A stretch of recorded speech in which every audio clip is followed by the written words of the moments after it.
So, welcome to our final session in the series on HR research. Last session, we had a look at a detailed study or a project that was done to reduce absenteeism rates to save on a lot of costs, maybe improve productivity. We came up with some good ideas about what we can do to move absenteeism rate down. And ideas like that would apply to many other things you're trying to change in HR as well. In today's session, we're going to look at some of the suspicions we might have in terms of why the results happen. I mean, from a scientific point of view, to question everything about the results and try to have a deeper understanding about them.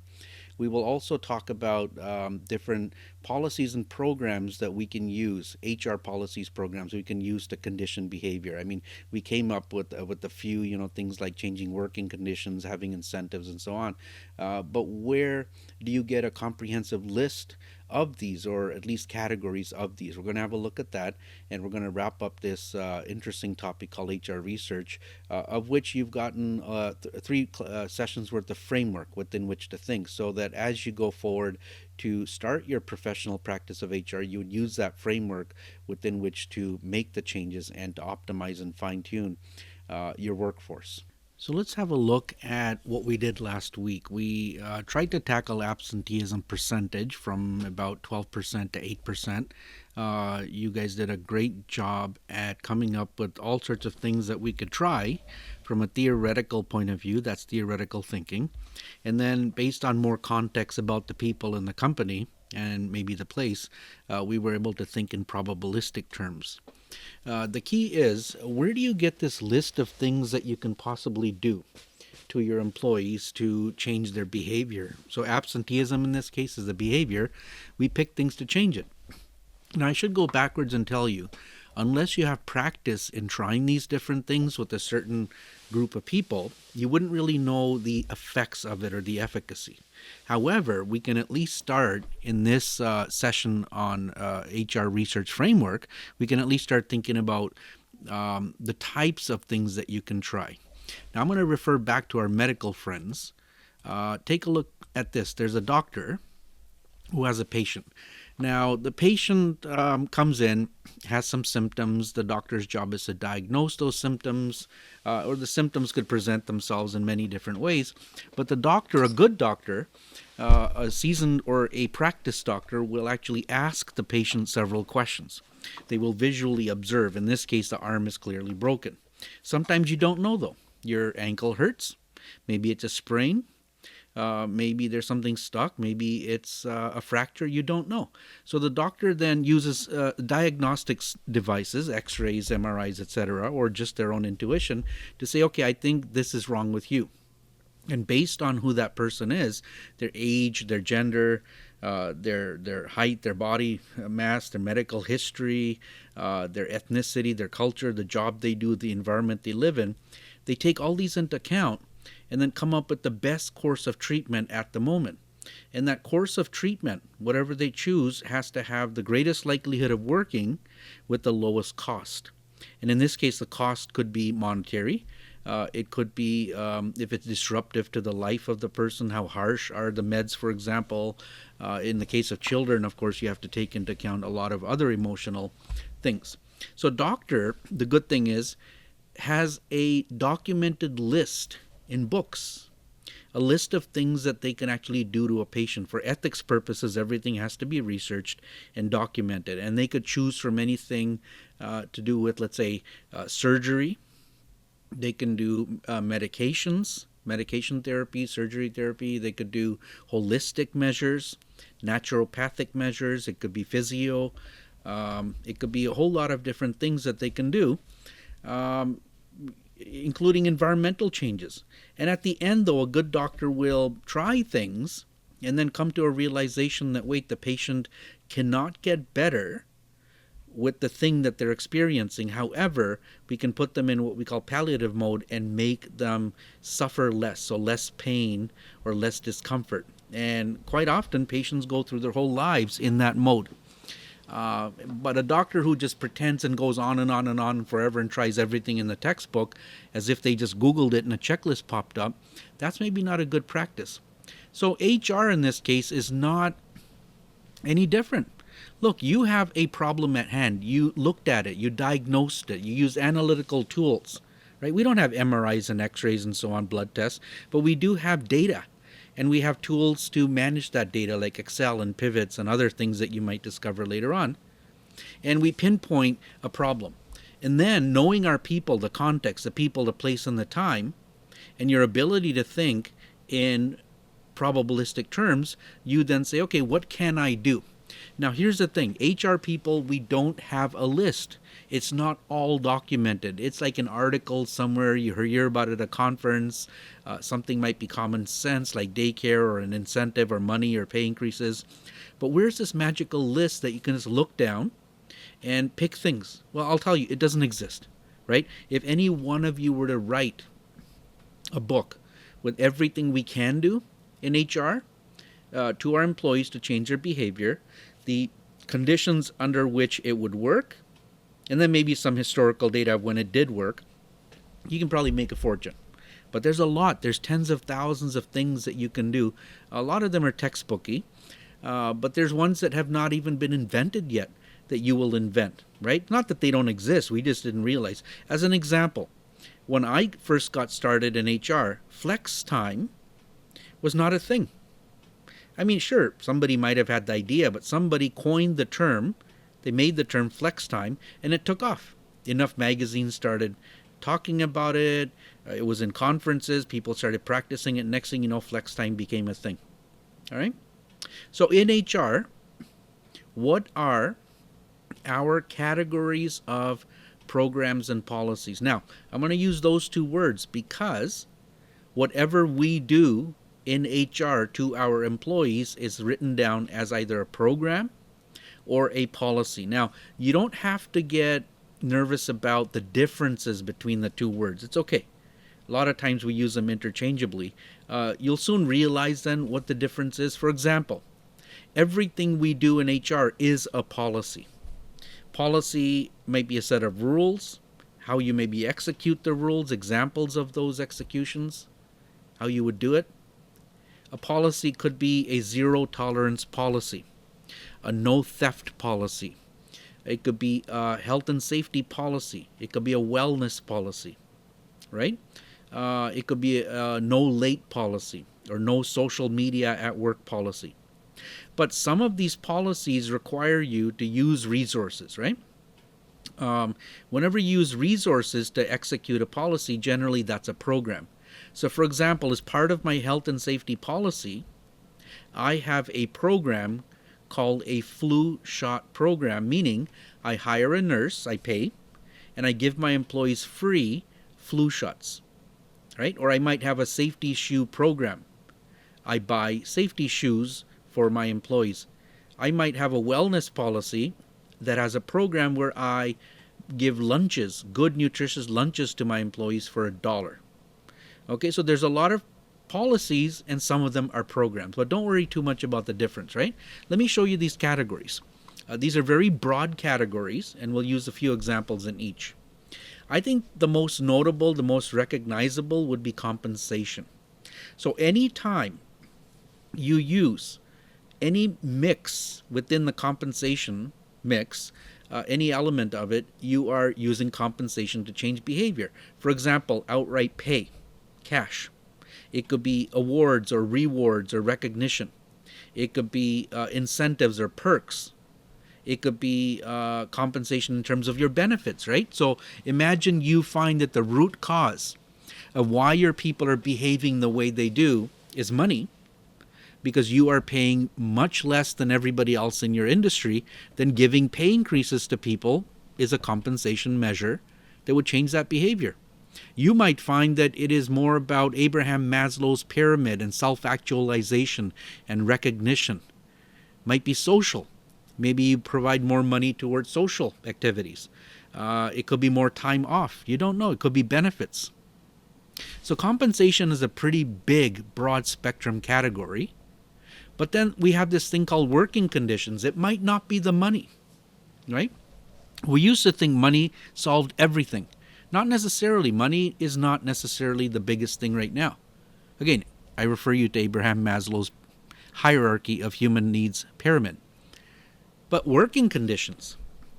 Maybe people are behaving the way they do fully or in part because of the conditions, the environment within which they work. And I'm not just talking about dirty. It could be smelly. It could be temperature-wise. It could be a lot of different things, including the surroundings where they sit, for example. And we'll talk about ergonomics later as well. It could be a sick building syndrome. It could be a ventilation problem. It could be noise problems. It could be dirty floors. So when you start fixing things within working conditions, or what we call hygiene factors by Hertzberg, then you might just have a solution to the problem of why employees are behaving the way they do. And I want you to ask yourself, if you're going to be working for 40 years, what type of an environment would you like to be working in? Do you want a very comfortable office with beautiful furniture, with a nice view, or you don't mind? Maybe you don't mind working in a basement. Maybe you don't want windows, or you're indifferent to it. Okay? So there's a lot of things in working conditions. Now keep in mind, each of these things I'm talking about, there are other courses that fill in the ideas for it. And then over the years, when you go to conferences and you read books and you read articles, you get more and more and more ideas around it. So start thinking, come up with something ingenious, right? There's a smart guy in the 1990s who said, we're going to put artificial plants, not real plants, artificial plants in the offices. And that lowered absenteeism considerably in that particular company. Who knew? There's somebody who said we're going to pipe in music, right? To change the noise levels in the facility. It was a factory. We had a case where somebody did industrial aromatherapy. It was like these huge aromatherapy systems that neutralize the odor. Now, if you feel that people behave the way they do because of training or lack of, or the need for different type of training or untraining or learning, then you would use training and development as a technique. Now, you haven't taken T&D course yet, but training is generally for immediate use, and development is more for future, okay? So if you find that people behave the way they do because they are not comfortable with their job, let's say a call center operator who's nervous about product knowledge, they get stressed the more customers they speak to, and you find out turnover is high. Turnover is when somebody quits, you have to replace them, right? Or productivity is low. So you would then train behavior, or you would untrain behavior. And I have a story for you later on. So very creative. And some of you might actually go into the T&D space, and you learn about andragogy and pedagogy and concepts of how to put messages in a brain to allow a person to be more competent. And that competency could be anything from how to do their job, how to use machinery, right down to how to think. Their attitude can be modified. It's about behavioral modification. It could be training happiness, or how to think about happiness, to change perceptions. There's so much to it, right? Now, some of you might feel that people behave the way they do, maybe not because of money or working conditions or anything else, but it could be the job itself. Think about it. You've all had work, either for money, or you've done work for the family and the household. Some work you like, some work you hate. But you must have always thought, I wish this job was slightly different, but you never spoke up. So we referred to job design. Why don't we look at the jobs, the actual job, on a job description that was designed 20, 30, 40 years ago, revisit it and see how can we change this to match up with the needs, the occupational needs of a current generation. So we use things like rotation, job enrichment, job enlargement. I mean, some of you in this room wouldn't mind having a job that is not so broad. It's where they tell you what to do, A, B, C, D, and you just do A, B, C, D. You don't want the breadth of responsibility or enrichment. Some of you would hate that. You might do it for a little while, but you want what we call more organic nature of a job, where you can go freely in directions. Your boss is supportive of that. It depends. You decide that. But when you know your employees and the type of job and the type of situation and the rigidity that it deserves, you would then realize, hey, maybe I should just change my job a little bit. Okay? Task orientation, letting people do more than one thing versus just one thing.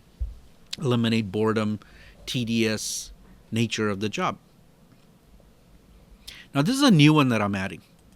It's called organizational structure. Now, you're going to learn about this in OB, right? But you all know what a structure is. I mean, if you belong to a family, there's a hierarchy. There's people that you talk to in certain levels in different ways. But is it possible that people behave the way they do, your employees, either fully or in part, because of the way the organization is set up? And within that, we will include the idea of corporate culture. You think it's corporate culture, maybe, that is responsible for making people behave a certain way? Is that the root cause? So, for example, if you had a corporate structure, an organizational structure that is very rigid, Likert style, it's very top-heavy. There's so many layers between you on an organizational chart and your boss that you have to go through 4 people just to make your voice heard, and it's very slow and it's not conducive to innovation, then yeah, maybe you wouldn't like it. Some people would. You know, take the military, for example. Military is a very deep organization, very rigid in nature. And it has to be chain of command, because things have to work in a certain ordered way or things can go wrong. But then on the flip side, take a record company like HMV out of London. You know, that culture, that structure is so loose, so organic, that their motto is get the job done. I'm telling you what job I need to get done. Get the job done. In fact, their organizational culture is so loose that you can actually go into the office dressed in a bathing suit if you wanted to, barefoot. They're not going to look at you funny, but they're looking for results. Okay? Part of culture would be recognition of individual needs, group needs, creating a social environment to some extent, a familial environment, recognizing other cultures, ethnicities, different generations. So again, I won't get into too much depth on that. You are going to be learning about it in your OB course and other courses as well. But consider how you can modify an organization structure to make people work differently, change their behaviors. In fact, read up about IBM. IBM, an international company, International Business Machines, was a very rigid culture because it was run by an ex-military person. Until about 20 some odd years ago, they changed it. You no longer had to wear blue and white and black shoes, white shirt, blue suit. Women had to wear skirts, females. But now they've changed. And they've refocused, re-energized on their business. Completely more innovative organization. Now, I don't know how techie you are. You don't have to be. I myself, I enjoy tools. I really do. I love Home Depot. I like Lowe's. I've got every tool in the world. But in your business, as an HR person, I think you should, to some level, pay attention. And in fact, ask around about the types of tools that your employees use to do their job. Because it could be possible that employees behave, at least in part, the way they do, due to the tools that they use to do their job. For example, a 50-pound drill, a drill machine used to make holes in something, you know, a person's lifting it 80 times a day. Maybe make it more ergonomic, put a handle on the side, maybe automate it. So you press a button and the hole gets drilled. So I'm referring to PPEs, right? And I'm referring to ergonomics. Those are also tools. Look at this in an office environment. What tools do we have? Well, you're using pens, pencils, you're using keyboards, mice, monitors. Those are all tools. The chair that you sit on, the desk, those are all tools to do your job. So why can't we make those more ergonomic, right? Why not use PPEs, better, more comfortable hard hats, better safety shoes, vests, aprons? I'll give you a couple of stories here. We had a company that was doing a lot of welding, just like this guy in the middle here with the yellow hard hat. And when you weld, sometimes these sparks fly. Sparks. Now, human nature suggests that you either stay or you fly. Fight or flight, right? You either run away from the spark or you stay and say, what the heck? We're not conditioned to think that. As soon as a spark happens, your body immediately says, jump back, right? And what would happen quite often is when a welder would jump back, the part would drop.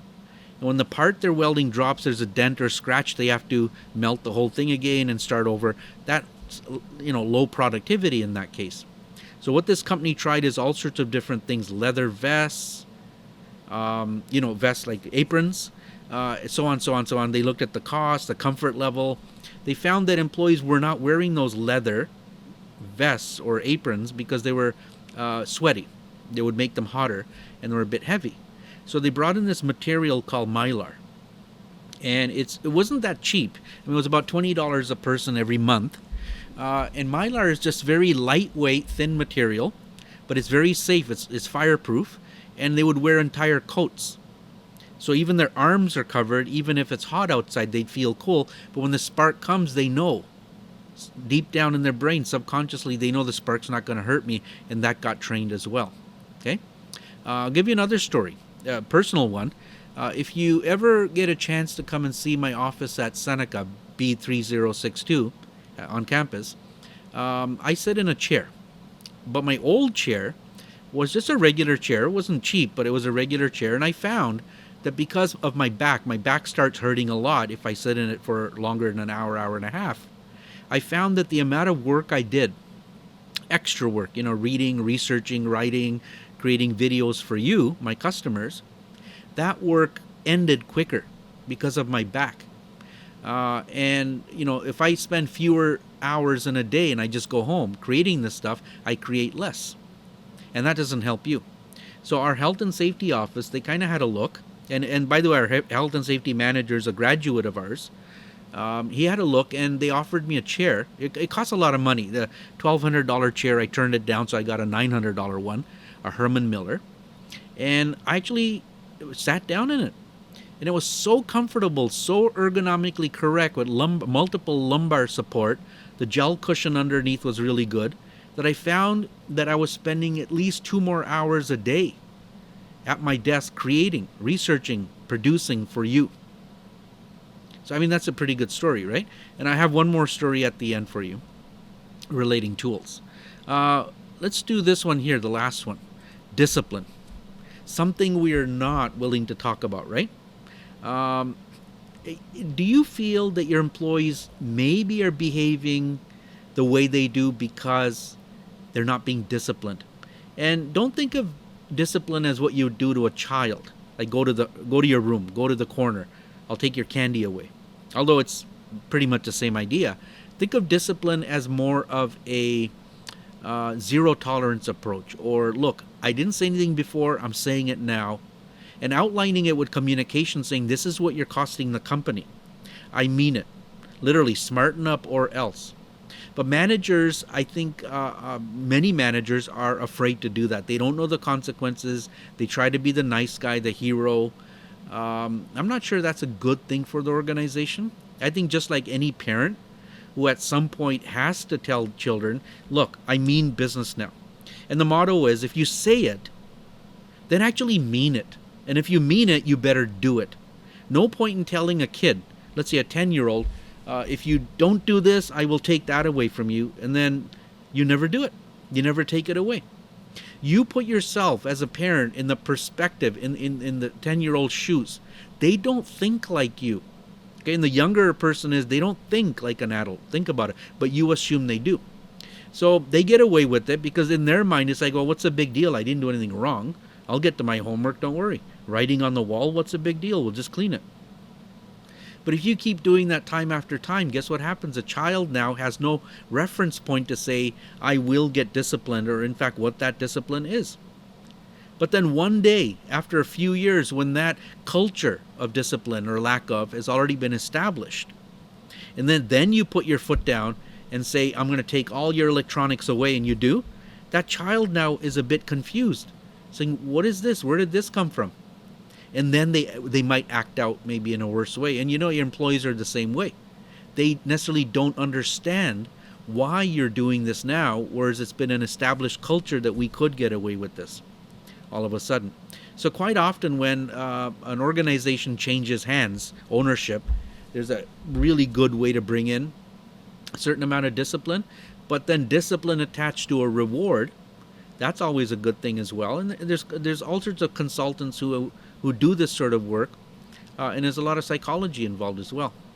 But discipline is something I think should be introduced into every system of management, but discipline with care, right? I care for my employees. I want them to do what's right for the organization, but don't abuse our policies, because then we will start cracking down. Okay? Now, one more story, and it's a hospital story. So I'm going to combine training with tooling. Okay? So there's a hospital. It's a regional hospital, quite large, and they have a pharmacy department. Now, the pharmacy department, they're really good. You know what a pharmacist does, right? They dispense medications, and quite often they have to mix the medications. It's called compounding. So in this case, what they had about 9 or 10 pharmacists, and they worked in the basement. There was no windows, and that might have been part of the reason for the frustration, but not quite. So what happened one day is HR got a complaint from a couple of pharmacists, actually, and the complaints kept adding up. And the complaint was that they couldn't read what the doctor wrote on the prescription, the script. And you've heard this, right? Doctor's handwriting is bad. Now, of course, it's digital. This story is a little bit older. And so HR kind of said, hang on, that's not right. And they said, but what's the problem? This is not new. And the pharmacy people, you know what they're saying? They said, look, we take our job seriously. Because we can't read the dosage, is that a 25 or a 35, right? They actually have to go to the patient's room, which could be a long walk if you've ever been to a large hospital. Go check the patient's chart, and then double check that, in fact, what they think the doctor wrote is the correct dose. If they didn't, the patient could get harmed. They're true medical professionals. And they did that, and it was causing so much stress, and because they were behind on mixing the meds, because they were walking all over the hospital. Here's what HR did. They looked at it, and they said, here's how we're going to change that behavior. It's not the pharmacists, it's the doctors. So what they did is they, first of all, put doctors, and they're busy, so in 15-minute segments, they put them in training. It was called unpenmanship. Now, penmanship is your competency of how to write using a pen or pencil. And the training taught them how not to write, studied their hand, and then they allowed the doctors to choose several tools. Now, the tools are pens, and they tried everything from a 50-cent cheapo pen, really cheap, to $150 Mont Blanc, and they settled on about an $8 gel type of pen that had an ergonomic handle, so it was easy to use. And then they were given more training in 15-minute segments of how to write. And you know what? After a couple of months of this going around, doctors, it just became intuitive for them. First of all, they respected the fact that there was a problem, and then the complaints from pharmacy went down to pretty much zero, meaning the pharmacists were a lot more relaxed on that account. They were able to focus on their job. Okay, so I want you to kind of synthesize and think in those terms of how can I think outside of the box?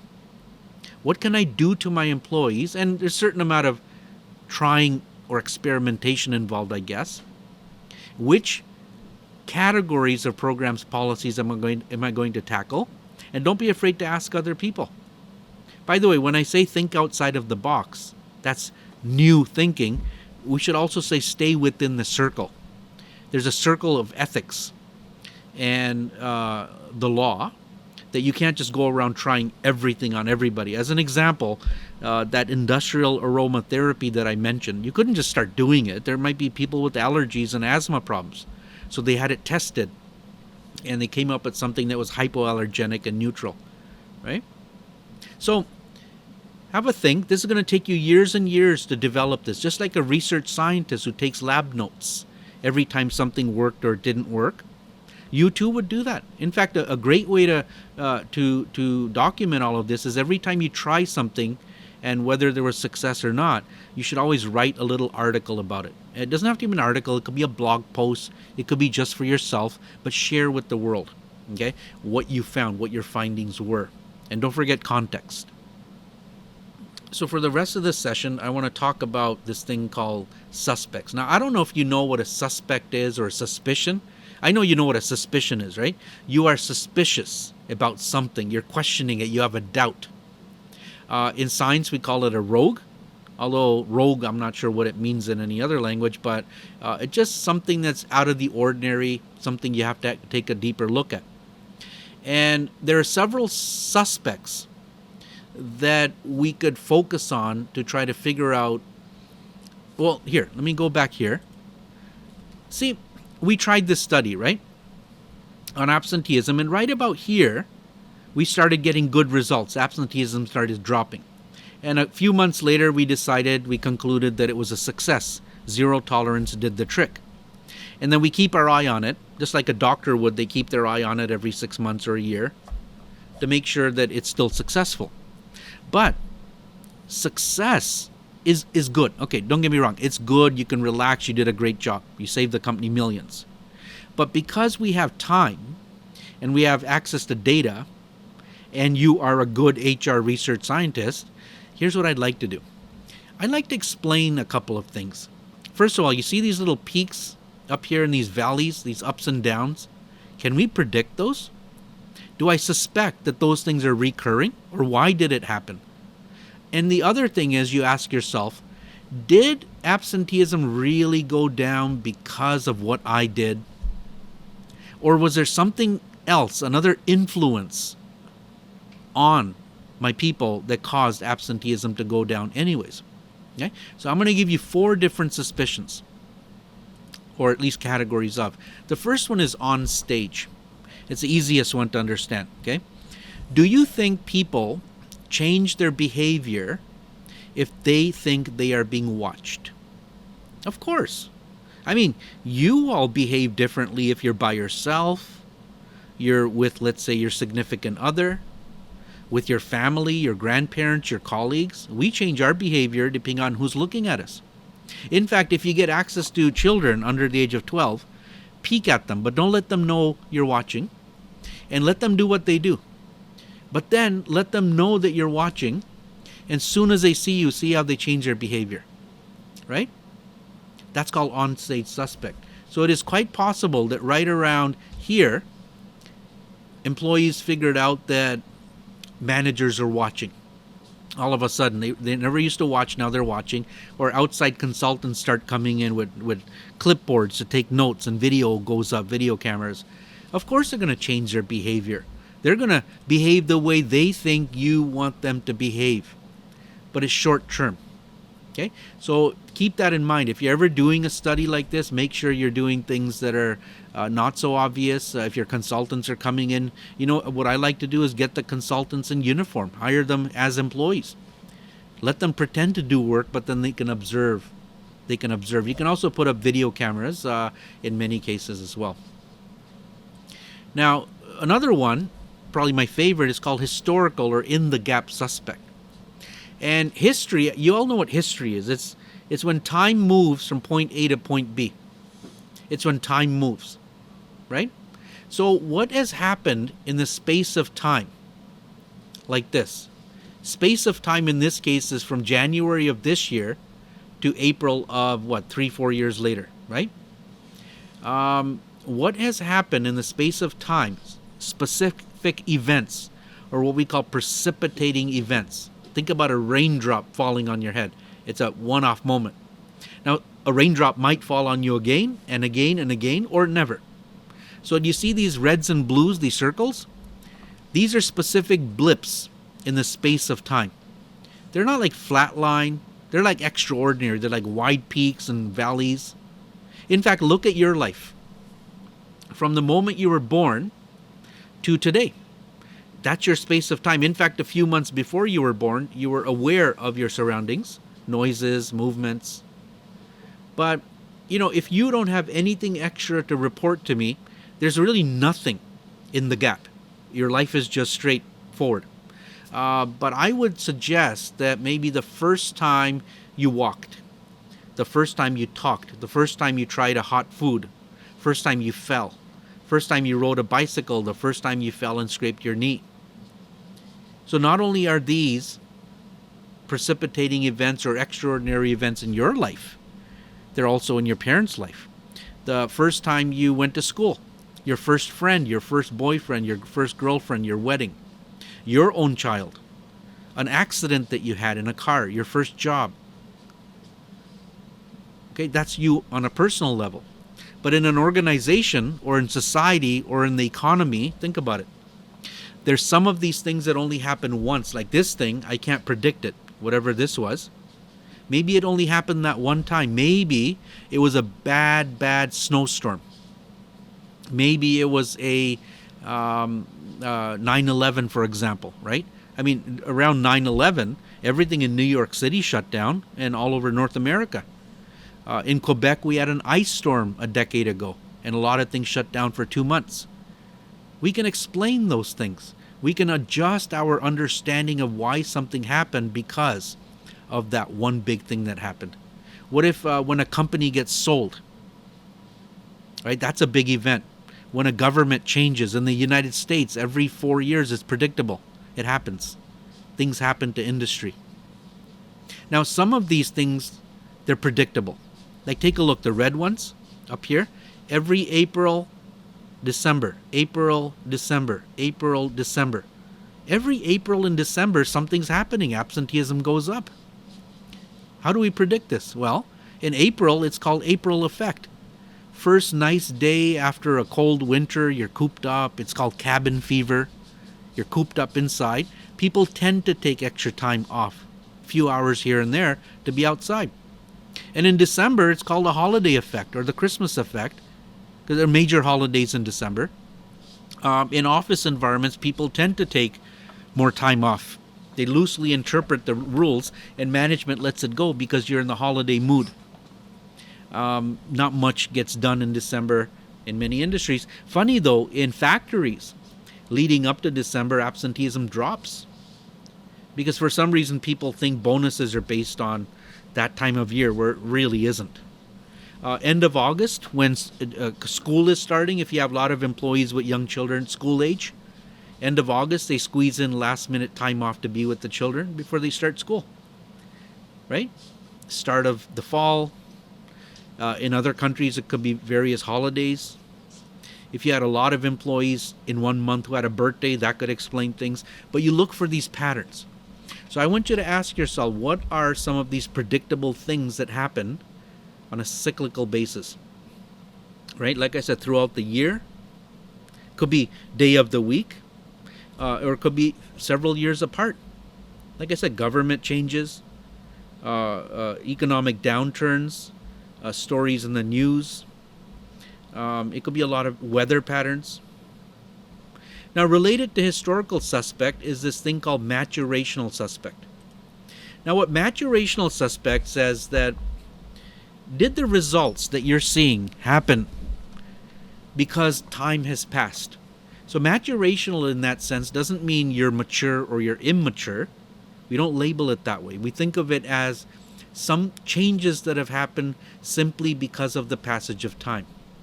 So take a look here. From here, beginning to the end, let's say 3 years later, time has passed. And it's quite possible that simply because of the passage of time, your results would have gotten better. Right? You've matured to the point where you are physically better than you were at age 1. You have matured to the point, if you're in your mid-20s, that you are cognitively better. Emotionally, maybe. But with humans, the curve is that after a certain age, then about 58, your cognitive ability starts to go down and your physical ability starts to go down as well. So maturity happens both ways. Now, in an organization, what do you think matures? Well, maybe the company itself matures. Think about it. Maybe it was a new company. It was a new company here. And all of a sudden, people started getting the processes. They started gelling, synthesizing, collaborating. And because of that magical moment, things just started to get better anyways. The economy matures, right? We get good years, and all of a sudden, and I'll just go back to my original chart. Let's say we had some really good years over here. And all of a sudden about here, your employees start hearing in the news words like recession and so on. They're not economists. They don't understand what it means, but they want to keep their job now. So they start behaving. Absenteeism starts to go down simply because they fear for their job loss. Could it be that right around here we had new management? They weren't really communicating. They were looking the other way. And all of a sudden around here, they kind of got to know management and their style, and employees said, this is respect. We'll start behaving better. It could be.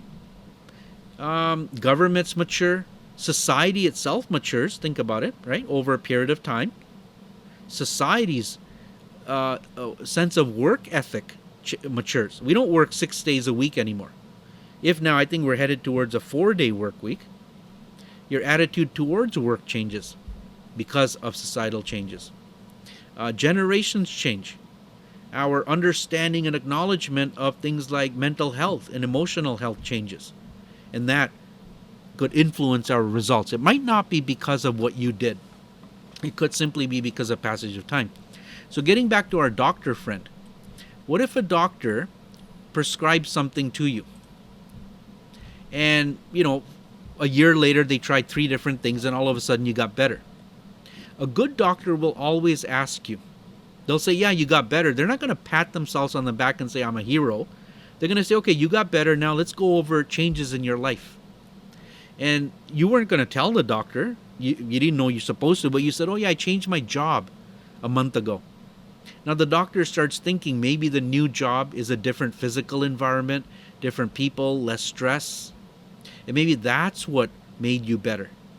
Right? Think about it. So you want to look at every angle, every possibility of what could have caused our results to be the way they are. And maturation is just something you study over time, no pun intended, to kind of get a better understanding of could it be. And I'm just going to remind you before I do the last one, is you don't have to rigidly do what I'm proposing here. Okay? Look at historical suspects or on stage or maturational or the next one. These are things you keep in the back of your mind so that as you're interpreting results and looking at them critically, although we got what we wanted, we're happy, just so that you can have a better, more deeper, more granular understanding of what it just took place. And you become a much better HR professional for it. Now the last one, I'm going to group a bunch of things together. It's called interaction suspect or instrument decay or instrument suspect. Okay. Now what it is not is your results changing because the researchers, you, HR people, interacted with the person, the employee. No, that's not what it is. That's on stage. What interaction suspect is how this whole thing was done. How was it done? When was it done? Was the timing off? For example, if you tried to do a whole major training program to change customer service reflections, and you did it in December, you can't conclude because December is not a neutral month to do anything. Neither is April. How do you know? They're just not, I'm telling you. Right? Because absenteeism tends to go high anyways in those months. You don't want to start anything on Friday. Or you don't have bad news announcements and then try to get your employees' cooperation. You have to pick a neutral month. It could be the way you did the study in terms of, let's say, the survey itself. Were the questions on the survey appropriately written? Did they respect the rules? Were they in the language that were understood? What was your sample size? Out of 1,000 employees, how many surveys did you get back? Like if you only got 10 or 20% back, and you're concluding your results on it, shame on you. I mean, that's bad science. Well, people work for you. You're paying them. You should be getting at least 80, 90% back. Right? But they mean nothing if the questions weren't well worded. And we have experts for that as well. In fact, many of you will become really good at it, survey writing. And I'm not suggesting we do surveys on paper. We have electronic methods on the web now. SurveyMonkey, for example, Google Forms, etc. Now, could it be what we call data mortality or the death of data? Could it be that you're ignoring data? The data's there, you just didn't bother collecting it. You didn't ask enough people. You didn't interview. You only use survey. Maybe you only got half of the surveys back, or you got them all back, but you got your results after you typed in the responses from half of them. I mean, that's a joke, right? You need to tabulate all of them. That's data mortality. You killed data. You lost it. Could it be data fraud? And I want to talk about that extensively, but data fraud combined with bias could simply be that people who are responding, including you yourself, are not truthful about the data. And we all know people don't necessarily tell the truth. That's why we use other techniques like interviews. You've been to a mall, shopping mall, and an old lady stops you. It's her job. She wants to do a little survey of what you thought about the product. And you say, yeah, great product. I use it 3 times a week, etc., etc. And then you just wanted to walk away and just, you didn't want it to lose her job, but you wanted to answer the questions, not really. You wanted to continue shopping. The truth is you never used that product. You lied. You committed data fraud. Now that company is going to use your results and others who also lied and maybe commit millions of dollars to marketing and advertising. That happens. People do that all the time. But your employees shouldn't. That's why we use techniques like interviews in addition to surveys and archival research. We try to validate our results. Because when you do interviews, you can use nonverbal cues. What do we call that? Informal communication or body language. We can reword questions in an interrogative or probing mode. And you're learning this in other courses, of course. But bias, let's say a boss, the one on the left, really, really doesn't like the company or you as a bunch of employees. It's all in it about themselves. That's what they're in for. And they're willing to just look at results a whole different way, not communicate properly, to try to change or bias the way the results end up. You yourself might be biased to serve your own purposes. You're an HR person, your boss made you do this project, you want to prove the results. In Excel, I showed you how to calculate several different numbers to prove your point. They're not necessarily all legitimate numbers, or they could be, they're just misrepresented. The boss on the right might be such a nice guy, he doesn't want anyone to get in trouble, and he might just fraudulate all the responses so that you'll get the reward or you'll be promoted or whatever it might be. And we get that quite often on performance reviews, which are also, right, we're using performance review data to enact training and hiring and compensation. So I'm going to talk about data fraud as well, a couple of different examples. But here's the 4 suspicions that we talked about here, okay?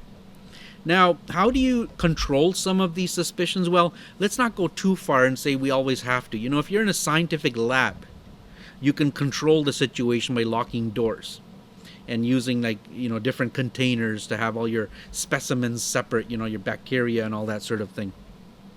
In a hospital, in a psychiatric ward, if you're studying patients, you can do that. You can lock doors so there's no cross-contamination, no contact. In HR, it's kind of hard to use some of these scientific techniques. So let's not worry too much about it. You should be happy that you just have a deeper understanding of your results by acknowledging these suspects. However, there is a method called the control group method that maybe you've heard of, so I'll just kind of go over it quickly. In many cases, you can use this in HR. I've seen it done, especially if you have, let's say, 2 offices or 2 factories that are close by, but the people don't know each other. At, let's say, a downtown, we had an office building with 10 floors. We used to use 1 floor as a control group and another floor as a focus group or experimental group, because the 2 floors really didn't interact. They didn't know each other. It could be different shifts, like a day shift and an afternoon shift you can use. And here's how it works. You use pivots, for example, and let's say you're trying training. Okay, let's pick training. You're going to put $1.2 million into training for your employees to improve production. Don't do training to all of them. Grab about 100 of them or 50 and group them into 2 boxes. Now, they're just lists, okay, 2 lists. You choose them randomly. Different ages, different seniority, that sort of thing. And each list, if you looked at their characteristics, they're about roughly equal, okay? They're about the same. You don't have all old people in one, all females in one, all males in one. They're kind of cross-representative. Now, the 50% of the people in the control group, don't do anything to them. Leave them alone.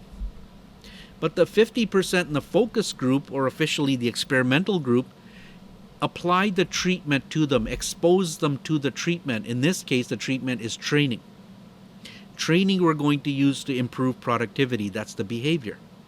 So then let's keep an eye on both of them. Okay, now I did a little chart just to show you.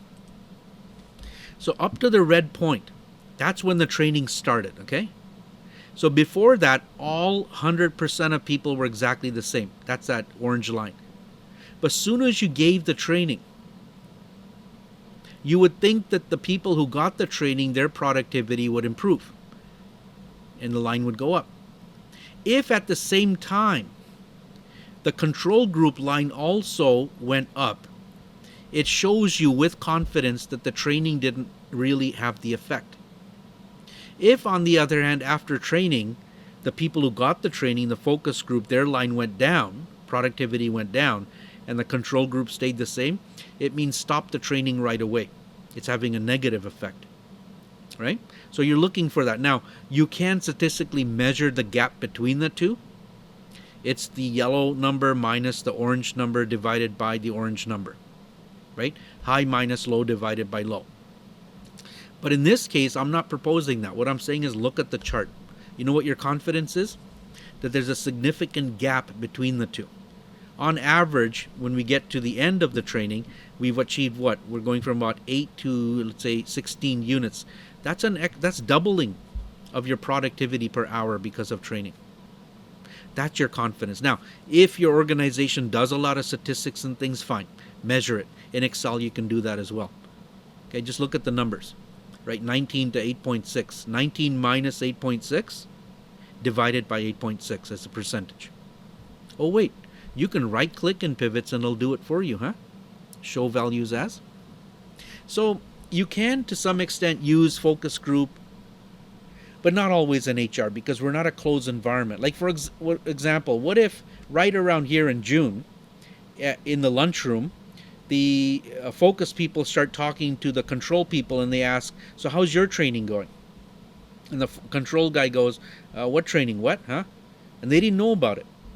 And they start getting nervous, saying, oh my God, you got training because they're going to keep you. They're going to fire me. So you want to control the message out as well. Try to maintain as much secrecy as possible. But I generally, at the same people at the same time, it's rare. You can always try. Have some fun with it. Okay? I want to give you one more example before I end off. And this will be the last session, right? I'm going to go back to data fraud. I'm going to go back to data fraud. And I want you to, we'll do it from an education point of view because you'll understand this, right? But there's an educator, guy with the glasses, and there's knowledge. And I already told you where we know what knowledge we need to give you. We ask employers. The government tells us what we believe you need to know today and in the future. Now that knowledge, in whatever form it is, it has to get from the educator to your brain. That yellow line, the process is called Andragogy or pedagogy, right? The effective transmission and transformation of knowledge. Now, you as a student have received that knowledge, hopefully, right? Now, that knowledge we will not assess but evaluate using some form of evaluation, a project, an assignment, a test. And let's say you scored really well on it. Forget the fact that it's a 50% passing grade. Let's say you got really, you did 78 plus. In my opinion, that's a pretty good grade. We, as Seneca, then, will report that credential, fact that you graduated with a diploma or a degree or certificate at a high grade, and we will now send you as a product from Seneca, good quality product, to an employer, this office building here. Isn't that a beautiful building? But here's the thing. Along the way, you, the learner, cheated. You got a good mark on this test, not on your own merit, not using your own cognitive ability, not your own competencies, but you either contract cheated, somebody else wrote your assignment, you got somebody else to do your online test for you. I don't know, what's the traditional ways? You write things on your hand, whatever. And we're not babysitters, so we don't always catch you. That's on you. because employer at some point will figure this out. So you lied, you committed data fraud, you violated your integrity, and then I would assume, might as well add this in, you disappointed your good family name. But we sent you as a good quality product to the employer. Now that employer is not a moron. You can lie during an interview as well. You can fake your resume. But at some point they will ask you to do the job. And if you can't do the job, the stuff, a good boss will say, okay, what's a minimum they need to be able to do? Not over the top. But if you can't perform, then of course you're going to get fired, which is fine. That's on you. But look what happens. That employer now says, okay, maybe it was just a one-off. But if that happens again and again, that employer says, wait, Seneca's quality control system is broken. They then stop hiring graduates. They lose faith in the quality of our product. And that goes on for years until we build that trust again. So I thought I'd use cheating, academic integrity, as a perfect example of what data fraud is. How it works, you see? And in an organization, it's the same way. When you get results, and I'll just pop that chart back up, but when you get results like this, good results, and there's a number of ways you can get there, but it's not legitimate, it's not ethical, then the organization could suffer because the truth is based on falsities. It's not the truth. You made it out to be the truth. I thought that would be a perfect way to end our lesson on HR research. How to look at things from a different way, a different perspective. How to use the tools to get to the data that gives you an understanding of who and what and how and why your workforce is. To have your finger on the pulse of what they're up to segment them and group them and separate them on a list so you can view them from different angles. And then trying out different things creatively, putting resources and money towards it to change that behavior, and constantly assessing and monitoring using technology, Excel, for example, or HRIS. And then when you've arrived and everything is in good order, you then raise your benchmark. You raise the bar slightly, but then you accommodate your employees to achieve that level by offering incentives and training or other programs or policies. And then over the years, you find that you've so well fine-tuned and optimized how you manage your workforce that your organization now is so poised to take on competition, grow into new markets, but to remain competitive. And you, as an HR professional, have done your job. In fact, you've gained political power and you've gained the respect and a seat at the boardroom table. Now you know you have arrived as a professional in HR.